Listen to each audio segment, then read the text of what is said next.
जिंदगी के कुछ सबसे बड़े, सबसे उलझे हुए सवालों के जवाब आखिर मिलते कहाँ हैं? अक्सर जवाब सदियों पुराने ज्ञान के खजानों में छिपा होता है। तो आज हम भगवद गीता से प्रेरित 3 ऐसे ही सरल सिद्धांतों को समझने की कोशिश करेंगे जो जिंदगी को एक नई सोच, एक नई दिशा दे सकते हैं। अच्छा, कभी ये ख्याल आता है कि हमारी इस भाग दौड़ भरी जिंदगी की सारी उलझनें क्या सच में कुछ आसान से सूत्रों में सुलझ सकती हैं? क्या कुछ ऐसे सिद्धांत हो सकते हैं जो इस सारे शोर के बीच हमें रास्ता दिखा सकें? भगवद गीता के अनुसार इसका जवाब है हाँ, बिल्कुल हो सकता है। ये महान ग्रंथ हमें एक मकसद से भरी जिंदगी जीने के लिए 3 बहुत ही शक्तिशाली सिद्धांत देता है। तो चलिए एक एक करके इन्हें समझते हैं। तो पहला सिद्धांत कर्म पर, यानी हमारे काम, हमारे एक्शंस की शक्ति पर आधारित है। अब यहाँ योग का मतलब सिर्फ आसन नहीं है, बल्कि इसका गहरा मतलब है जुड़ना। ये सिद्धांत हमें सिखाता है कि हमारा हर काम, चाहे छोटा हो या बड़ा, वो ईश्वर से जुड़ने का एक जरिया कैसे बन सकता है। ये बात सुनने में जितनी सरल है, उतनी ही गहरी भी है। इसका मतलब है कि सच्ची साधना किसी एकांत गुफा में नहीं, बल्कि हमारी रोजमर्रा की जिंदगी में, हमारे कामों में ही छिपी है।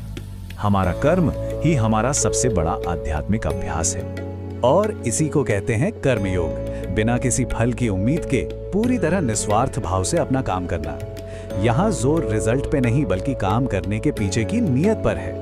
जब कोई भी काम सिर्फ एक कर्तव्य समझकर पूरी ईमानदारी से किया जाता है, तो वो अपने आप में एक पूजा बन जाता है। और ये देखिए, हमारी सोच में कितना बड़ा फर्क ले आता है।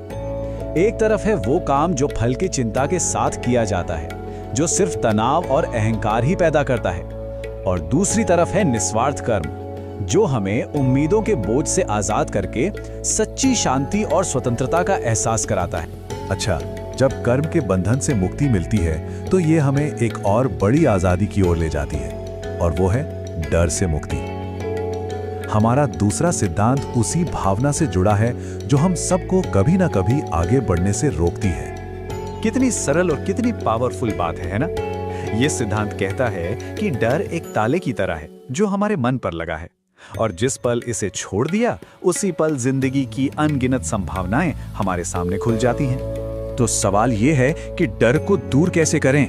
गीता कहती है कि डर से भागा नहीं जा सकता, उसे बस समझा जा सकता है। पहला कदम ये पहचानना कि डर आखिर आ कहां से रहा है। दूसरा कदम उसकी मौजूदगी को स्वीकार करना, उससे लड़ना नहीं। और सबसे जरूरी तीसरा कदम, डर के होते हुए भी अपना काम करना, अपना कदम आगे बढ़ाना। यही तो असली हिम्मत